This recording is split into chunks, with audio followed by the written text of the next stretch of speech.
오늘 함께 보실 하나님의 말씀은 열왕기하 10장입니다. 말씀 봉독은 28절에서 31절까지 하겠습니다.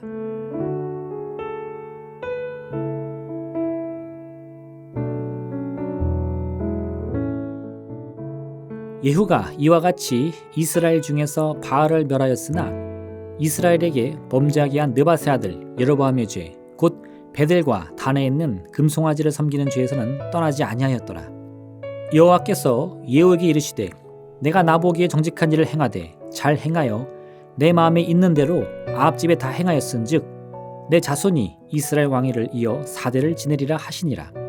그러나 예후가 전심으로 이스라엘 하나님 여호와의 율법을 지켜 행하지 아니하며 여로보암이 이스라엘에게 범하게 한 그 죄에서 떠나지 아니하였더라. 아멘.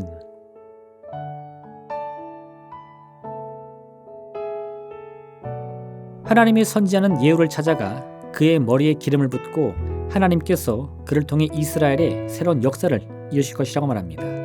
예후는 즉시 새를 규합하고 아합의 아들이며 이스라엘의 왕이었던 요람을 죽입니다. 요람을 방문 중이던 유다의 아하시야 왕 또한 이때 예후의 손에 죽임을 당합니다. 그리고는 사마리아에 있던 아합의 아들 70명을 모두 죽이고 또 큰 잔치를 베풀어 바알의 모든 선자들 초청한 후에 그 자리에 참석한 바알 선자들을 다 죽였습니다. 그렇게 예후는 피에 피를 더하는 방법으로 이스라엘에 뿌리 내렸던 죄악을 뿌리 뽑기 시작합니다. 그런데 그 결과는 무엇입니까? 성경은 예후가 결국 여로보암의 죄에서 떠나지 않았다고 말씀합니다. 어째서 죄로 가득한 왕과 바알의 선지자들을 다 죽였건만 하나님께서는 그런 예후조차도 결국은 여로보암과 같은 죄인이라고 말씀하십니까? 예후의 방법은 하나님을 의지하기보다는 자신이 가진 힘과 권세를 의지하는 방법이었기 때문입니다. 한 아버지가 자신의 아들을 예수님의 제자들에게 데려왔습니다. 이 아버지는 아들이 귀신의 지배를 받고 있다며 이 귀신이 자기 아들을 괴롭혀 불에도 뛰어들게 하고 물에 빠지기도 한다는 것이었습니다. 제자들은 즉시 아들을 지배하고 있는 귀신을 쫓아내기 위해 모든 수단과 방법을 다 동원했지만 귀신은 꼼짝도 하지 않습니다. 이런 소동을 보시고 예수님께서 무슨 일이라고 물으셨습니다. 아이의 아버지가 와서 그동안의 일을 말씀드리며 예수님께 아이를 고쳐달라고 말합니다. 예수님께서 명하시자 귀신은 떠나가고 아이는 고침을 받게 됩니다. 제자들은 의아해하며 어째서 자신들이 할 때는 귀신이 꼼짝도 하지 않다가 예수님께서 말씀하시자 즉시 떠나게 되었냐며 물었습니다. 도대체 제자들은 무엇이 부족했기에 귀신을 쫓을 수 없었던 것입니까?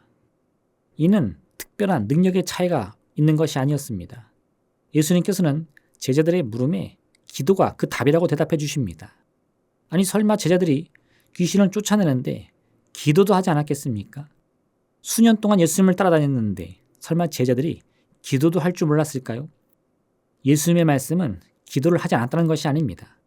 진짜 기도의 의미와 그 능력이 무엇인지를 제자들이 아직 온전히 깨닫지 못했다는 말씀이었던 겁니다. 기도는 어떤 특별한 힘이나 권세를 부르는 주문이 아닙니다. 기도는 지금 우리의 형편을 하나님께 낱낱이 고백하며 하나님의 도움을 구하고자 하는 간절한 외침입니다. 이를 좀 더 쉽게 이해하면 기도는 결국 하나님의 도움을 구하는 일종의 SOS 신호인 겁니다. SOS는 그 자체로 의미가 있는 것이 아니라 가장 빠르고 쉽게 보낼 수 있는 모스 부호입니다. 아주 위급한 상황에 처한 사람들은 그 어떤 신호보다 빠르게 칠 수 있는 이 모스 부호를 보냄으로써 사람들에게 긴급 구조 신호를 보내는 것입니다. 즉 SOS라는 것은 그 단어의 뜻이 중요한 것이 아니라 가장 빠르고 손쉽게 보낼 수 있는 그 신호이기에 의미가 있는 것입니다. 왜 사람들은 빠르고 쉬운 신호를 긴급 구조 신호로 인정했을까요? 위기의 순간에는 의미를 따지고 생각할 여력이 없기 때문입니다. 그 생명이 경각에 달려있기 때문에 이것저것 따지기보다는 가장 빠르고 가장 쉬운 신호를 그 보내야만 생존율을 높일 수 있는 것입니다. 기도가 이러한 긴급 구조 신호라면 우리의 기도는 어떠해야 하겠습니까? 모든 기도의 상황이 다 긴급한 것은 아니겠지만 정말 하나님의 긴급한 도움이 필요한 상황이라면 그 순간만큼은 기도의 내용보다 문제와 어려움에서 벗어나고자 하는 우리의 의지와 간절함이 무엇보다 중요할 것입니다. 당장 문제가 나를 덮치고 있는 상황에서도 자존심을 세우거나 혹은 주변 환경의 유불리를 따지고 있다면 높은 파도 같은 문제에 휩싸여 그 인생은 침몰하고 마는 것입니다. 예후가 겪고 있던 상황은 이러한 긴급한 상황이었습니다. 이스라엘 나라는 이제 곧 죄악의 파도에 휩쓸려 침몰할 상황이었습니다. 그렇다면 예후는 그 어느 때보다도 더 간절한 마음으로 하나님을 찾고 또 찾아야 할 것이었습니다. 하나님의 뜻을 벗어나지 않기 위해, 그리고 죄악의 길을 걷고 있는 이스라엘 온 백성의 방향을 돌이키기 위해 누구보다 강한 의지와 결단력을 가져야 할 것이었습니다. 그러나 예후는 오히려 하나님의 부르심을 자신의 호요식의 기로 삼습니다. 겉으로는 이스라엘을 개혁하며 백성들의 삶의 방향을 돌이키기 위해 노력하는 것처럼 보였지만 결국 그도 부귀영화 공명의 유혹에 넘어져 다윗의 길이 아닌 여로보암의 길을 택하고 만 것입니다. 간절한 기도란 다른 것이 아닙니다. 마음이 급하고 목소리가 크다고 해서 간절한 기도가 아닙니다. 어느 때보다 간절한 마음으로 하나님을 찾고 또 찾아야 하는 것입니다. 예수님께서는 불의한 재판장 앞에서 자신의 억울함을 호소했던 한 여인의 이야기를 들려주십니다. 하나님 앞에 간절한 마음으로 기도하는 것이 어떤 것인지를 우리에게 알려주시기 위해서 말입니다. 그녀가 만나했던 사람은 하나님조차 업신여기던 불의한 재판장이었습니다. 그래서 그는 남편을 잃고 가난했던 이 여인을 거들떠 보지도 않습니다. 하지만 여인은 이런 모멸감에도 매일같이 그 불의한 재판장을 찾아가 자신의 억울함을 호소합니다. 하나님을 의지하면 할수록 내 자신의 생각, 내 자신의 계획은 점점 옅어집니다.